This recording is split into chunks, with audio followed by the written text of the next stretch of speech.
Hello everybody and welcome to another edition of The Magic Show. You know, not so long ago, I made a show while on location in Orlando, Florida. What you now know as The Magic Show number 56, Drafting with Evan, I know as, quote, that time I made a complete donkey of myself in front of the community. But redemption comes in the form of Lorwyn pack winnings and ratings don't lie. Come and explore the reason why I believe I found my favorite Lorwyn draft archetype and have gained 150 limited rating points in the process.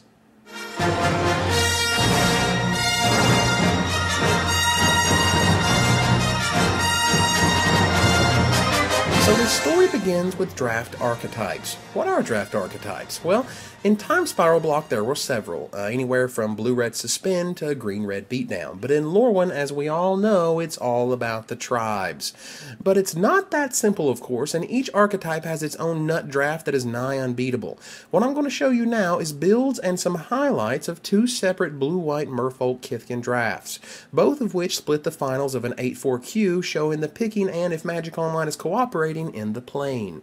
I've looked around at some other draft articles, but I've not seen any yet that really focus on this very control-oriented archetype. First, let's get some ground rules. The following are cards in Pick One, Pack One in which you shall never pass. You shall not pass!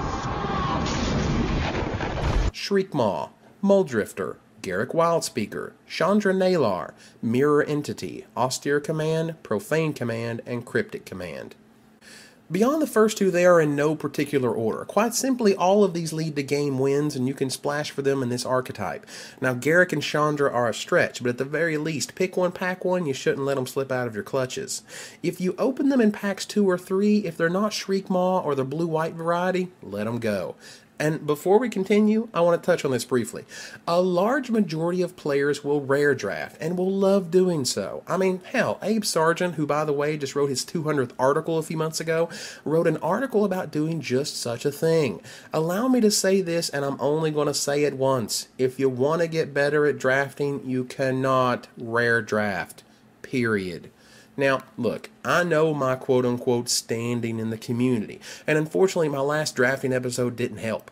Note to all future writers, never feature drafts where you lose. I know my reputation amongst the arrogant, so their opinion doesn't mean much to me. But results don't lie. I have a bucket load of tickets and packs because of the method I'm about to show you, and part of that foundation is that no matter how good that Thoughtseize looks, you're going to need that summon the school a hell of a lot more if your goal is to actually win the draft and not play in the draft. So are you ready to draft my favorite archetype? Let's go. Here are the top commons for the Merfolk Kithkin archetype. Number 1 is Muldrifter, number 2 Silvergill Dowser, number 3 Oblivion Ring, number 4 Stony Brook Angler, and number 5 Steambed Aquatex.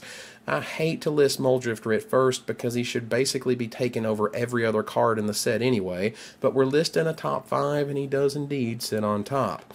However, there are many more commons that makes this archetype tick.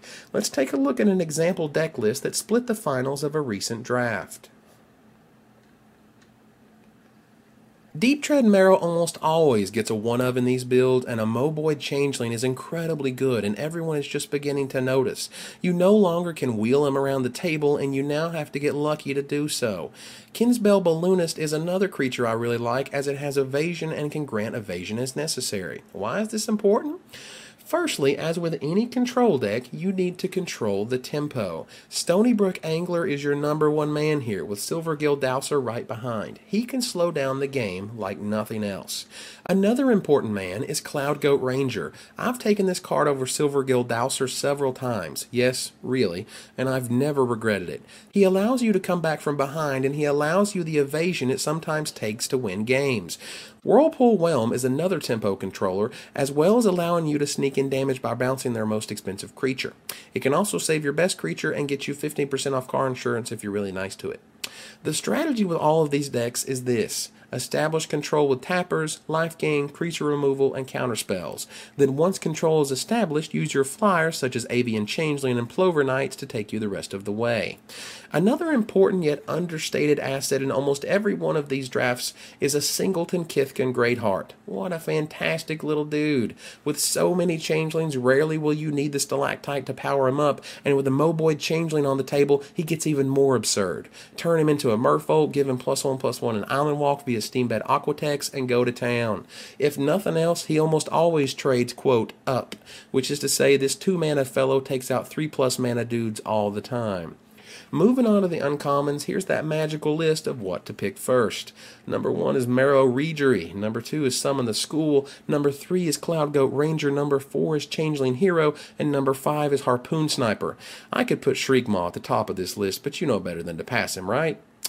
So Reegery is obviously the nuts in this archetype, and his tapping ability is another key to the evasion needed to kill your opponent. Play a Merfolk, tap a dude, swing, swing. Summon the School simply has too many uses not to take it extremely highly. Between Judge of Currents or Drowner of Secrets, who is number 6 on this list by the way, you should not underestimate the power of Merfolk tokens. Again, the key is to establish control. Summon the School is worthless if you can't stop your opponent from killing you.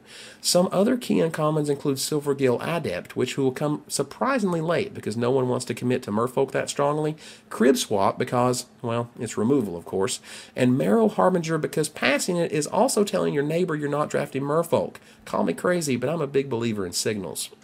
Moving on to the rare slot, let me begin that you should never, under any circumstances, play Wander Wine Prophets. They're just so bad. They're bad in ways I can barely describe. Few, if any, Merfolk need to be championed, and a 4/4 for 6 mana at earliest on turn 6 is probably going to do nothing to the board. The lowliest white or blue common, say Wispmare, has more usability than this turd. So, rares, what you hoping to open? Well, other than Wrath of God and Cryptic Command, you're looking for dragons in the form of Guile and Purity, Fathom Troll, which is just absurd in a control deck, Jace Barrelin for his incredible card advantage, Sower of Temptation, who is a bomb in all senses of the word, Surge Spanner for those wacky tapping tricks, and Sig River's Guide, who basically wins the game if you have untapped mana. Brigid Hero of Kinsbale is nice too, and Thoughtweft Trio can get you there provided you pick a few more Kithkin or Changelings to compensate. Do note that not all of these are worth picking over Reegery. For example, Surge Spanner is not better than Marrow Reegery, and neither is Thoughtweft Trio. You want to establish your Merfolk nature, as it were, and you do so as soon as possible. Don't worry about that Thoughtweft Trio anyway. You just tap him down with Stony Brook Angler when the time comes. Before we move on to the highlighted draft in question, a few notes about matchups. Let's begin with fairies. Fairies are the de facto accepted quote-unquote best archetype to draft, which I obviously don't believe, but what I'm telling you is you may not get a lot of Pestermites or Sentinels of Glen Elendra due to a player on your left or right playing fairies. Don't worry about this at all. You have Balloonists to give evasion and plenty of white flyers to keep them busy. Plover Knights alone give fairies huge fits, and with your array of tricks you should have no trouble dealing with them. Goblins can be deadly due to their explosiveness. They can also recur like no other tribe. Warren Pilferers are a huge pain in the ass, and combined with something like Shriekmaw can give you a run for your money. For that matter, Marsh Flitter is so annoying it hurts. I hate that guy. Elementals can be another explosive tribe, one that gives you fits not for their speed, but their trample. Soulbright Flamekin is so annoying. A combo that few have really capitalized on so far is Soulbright Flamekin and Flamekin Brawler. Oh, you may laugh as I did, and then it, quote, went off, and I died quickly thereafter. I know I've had a ton of fun drafting the 4 or 5 color special elemental deck, but just straight red-black or red-white elemental beats is some scary. Giants are generally your worst matchup because of Thundercloud Shaman. You simply cannot, I repeat, cannot be caught with your pants down on this guy. You must hold a counterspell for him, or you will lose to him. I've beaten a Resolve Thundercloud Shaman before, but that was thanks to a Changeling Hero and a Rune Stalactite. With Stink Drinker Devils and multiples, it doesn't take long for something like Hearthcade's Giant to just run you over. You don't have enough tappers to deal with their speed, and their extensive removal and burn can take you down quickly. Elves I touch on lastly because, well, if they don't have the absolute nuts, they're generally slow as hell and you can quickly overwhelm them. A bunch of 1/1 tokens is no problem because all of that token business just keeps them busy while you set up your control suite. This is the matchup where something like Judge of Currents and Summon the School really show their worth. However, something like Immaculate Magistrate can really be the death of you, and Imperious Perfect is another one of those must-counter creatures. They'll never attack with Perfect into your neck snap, and you best hope you have a crib swap handy or it's going to get nasty. Alright, so here we go. So in this first pack, I didn't see a single card that could help the archetype, as Fallow Sage is just average and Turtleshell Changeling isn't as valuable as a removal spell. Taking either of these is not the end of the world, but should you not be able to force Merfolk, you've got a pretty good start. In pack number 2, that's exactly what I was looking for. Good old Reejerey coming out of the woodwork. Next up we have Neck Snap, which is basically a removal spell versus Dorks, and removal spells generally win. For pack number 4 is between Merrill Harbinger and Pestermite. Not really a contest, particularly in this archetype.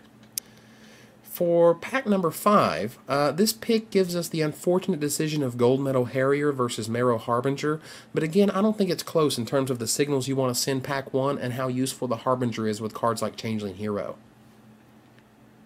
For pack number 6, here's a pack that can make you nervous, as there are no real blue cards left. However, we want to cut blue as hard as we can to ensure some goodness in pack 2.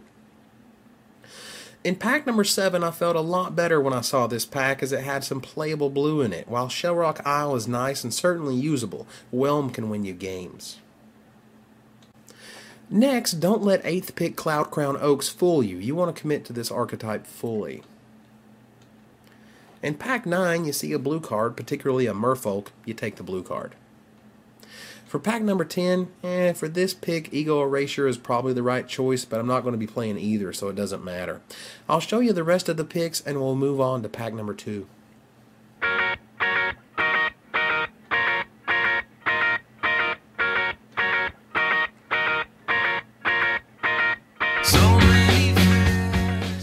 So for pack number 16, while that Changeling Titan looks awfully sexy, Stony Brook Angler is the absolute cornerstone of a good Merfolk Kithkin deck.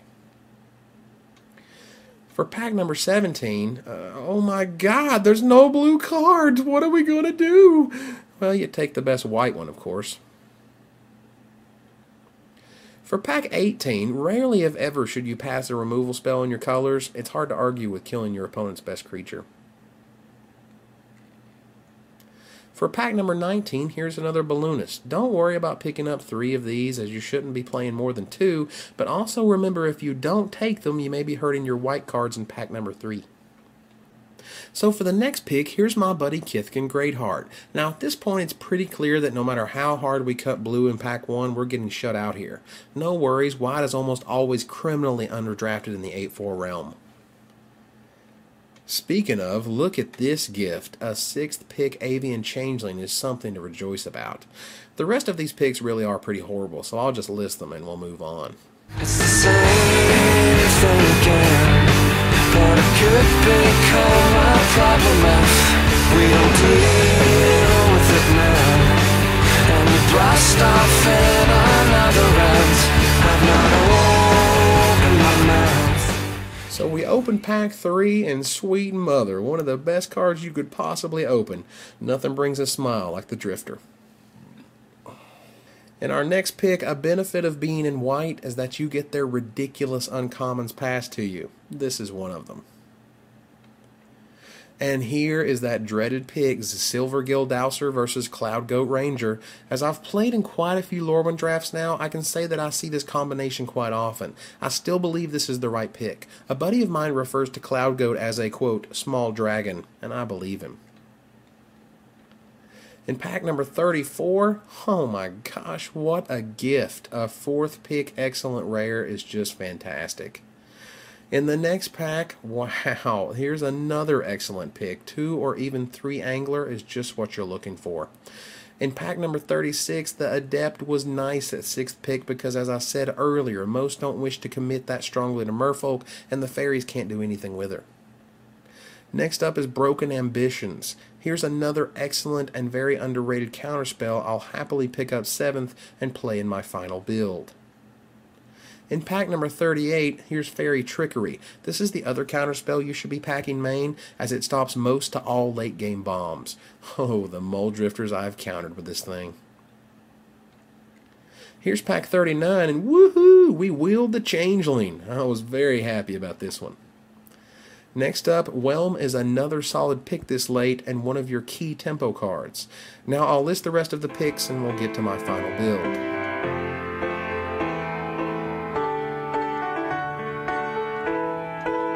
If you could ring the sky like a bell, even such a sound would never. So due to Magic Online being unplayable to replay the games for you, allow me to summarize. In the first, I was playing against Elementals, the kind that features Nova Chaser, Ceaseless Sear Blades, multiple Smoke Braiders, along with Soulbright Flamekin and Flamekin Brawlers.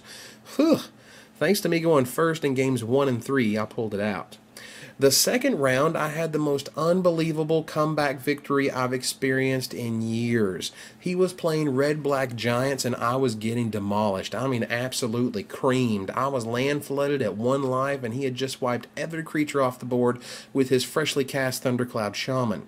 I thought the game was simply over. I sighed, untapped, and said to myself, well, the only way I'm winning this game is if I draw Fathom Trawl, a creature off the Trawl in which to chump block his Shaman next turn, another creature with which to use Changeling Hero, which I must also draw off the Fathom Trawl, and he must draw nothing, and I have to equip the Rune Stalactite to the Changeling Hero to make it bigger than that Shaman.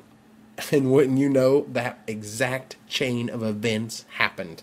After the 5/5 Changeling Hero took over the board, I ripped a Muldrifter and I threw a few Merfolk down, and that was that. Unreal. So I hope this episode has shared a much-loved archetype to you guys, and I hope the little blue and white men are as good to you as they have been to me. Until next time, Magic players, when we talk about the World Championships, this is Evan Irwin tapping the cards so you don't have to.